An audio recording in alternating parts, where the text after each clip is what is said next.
Ayan, matagal ng panahon na hindi nakapag-upload ng video. Ayan, ito yung mga bagong gawa ko na ngayon. Bolt action. Maganda dito sa ganitong version, pwedeng palitan ng barrel na any size, kahit anong size. Ito nakalagay dito ngayon ay 8mm. Yan, pwede siyang kalasin. Yan, kakalasin natin yung barrel.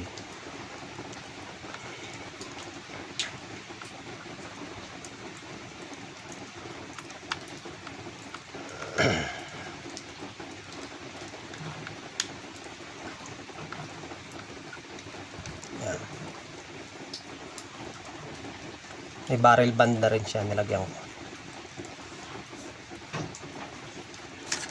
Yan. May o-ring siya. Ito yung magnet niya. Bali mahaba to. Nasa 3 feet ang haba ng barrel para long range. Itong gas tank ng cover gas tank, pinix ko na kasi pagka hindi mo i-fix, pagka gumalaw-galaw tong gas tank niya, masasama yung barrel na mahaba, mawawala uli sa zero yung scope. Konting galaw lang. Bali ito ayan, ipipihit mo lang siyang pakaliwa. Ayan, sa may bunot may lock siya para hindi siya matanggal pagka pumutok. Tapos ginawa ko na rin ng pangkalas yung check valve. Ayan, pag kumalas ka, yun.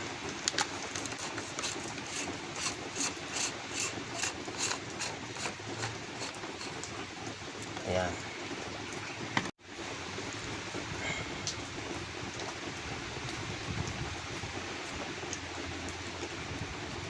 Ayan.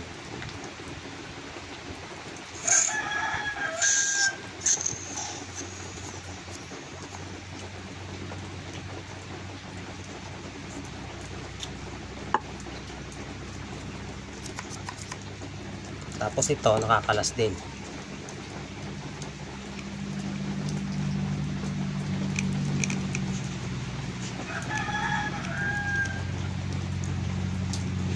Yan yung tornilyo. Tanggalin mo lang tong lock nya. Spring. Yan, pagka gusto mong palitan ng ano o-ring, balik ulit.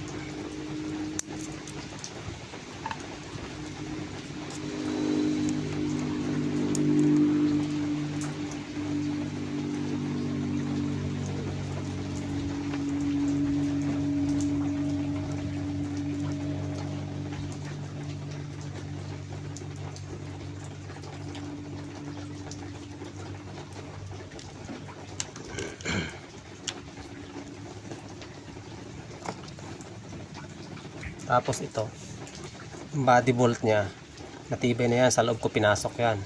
Dito pagaling yan. Dinukot ko siya lagyan ko siya ng tali. Tapos pinapasok dito. Wala siyang kalas. Tapos ito naman sa trigger nya, krikit. Ayan, pag pinalitan mo, dali lang siya. Ayan. Ganito lang siya. Ito na. Kakalasin mo lang dito, luluwagan mo lang tornilyo, alisin mo itong nakalagay na pula. Madali lang siyang ibalik.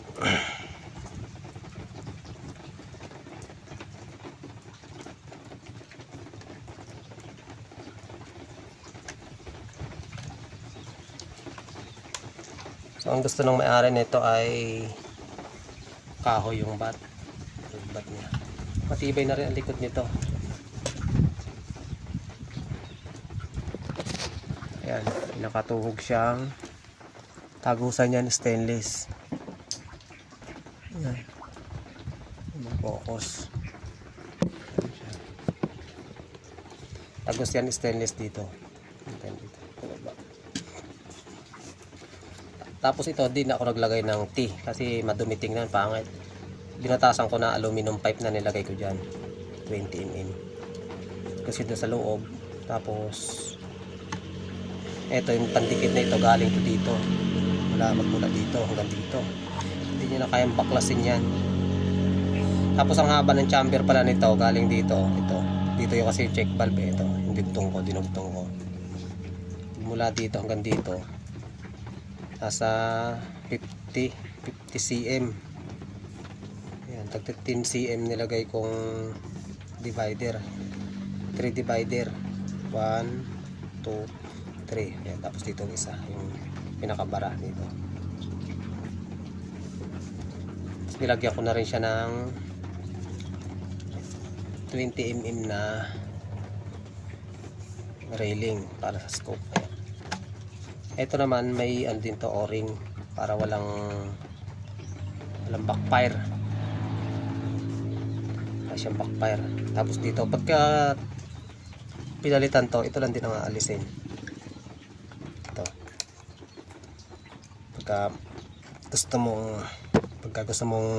Pagkasira na yung o-ring. Yan.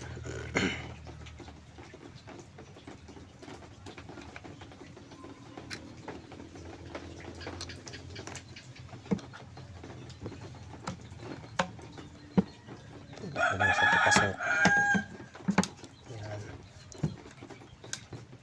Medyo matigas lang.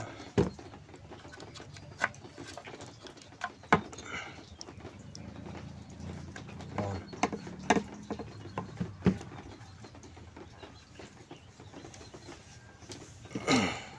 Dukutin lang dito kung paano dukutin. Nakakamay ko lang para malambot. Wala pa kasing ano to. Wala pa, hindi ko pa nalagyan ng pampadulas. Ayan. Grasa, magandang pampadulas. Kasi pagka nilagyan ko ng grasa, pintura, hindi na matatabla ng pintura. Yung pinanturahan ko. Ayan. Pagka gusto mong i-maintenance sa o-ring, pwede mong palitan. Pero matagal naman masira ito, hindi naman nasusunog yan.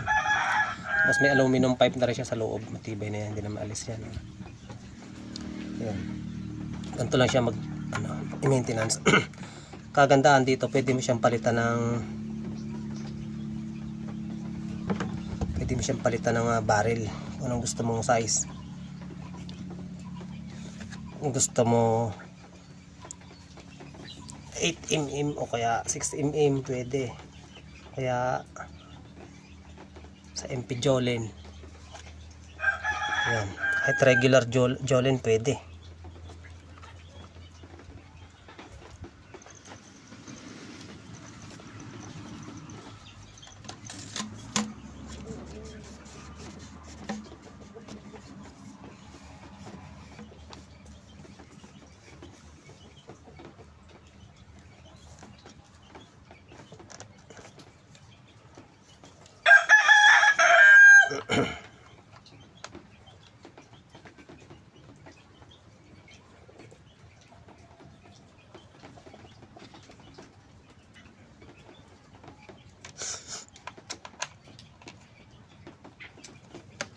Ayan.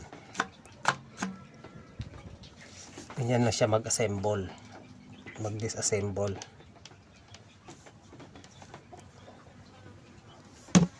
Ayan, bago mo ipasok, siguraduhin mong nasa gitna yung butas.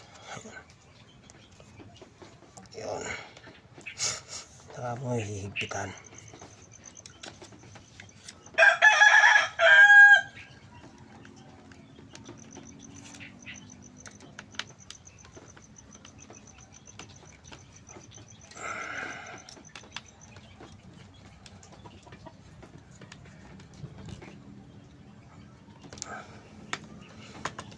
Tapos ito.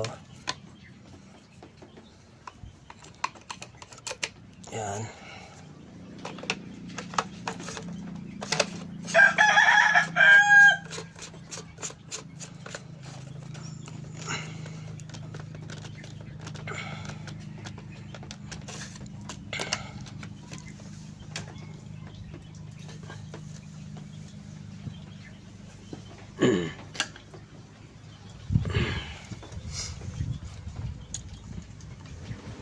Ito nababarahan din to minsan.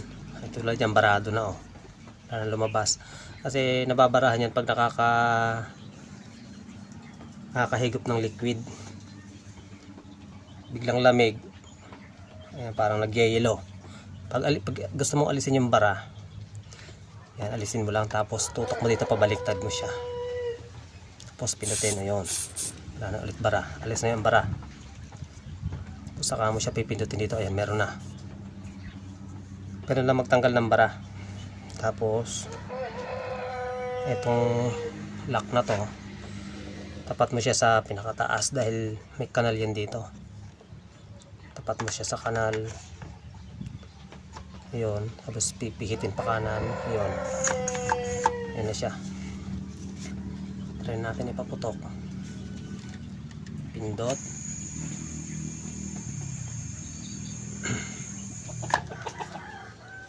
Sara. Yan. Malutong ang tunog niya.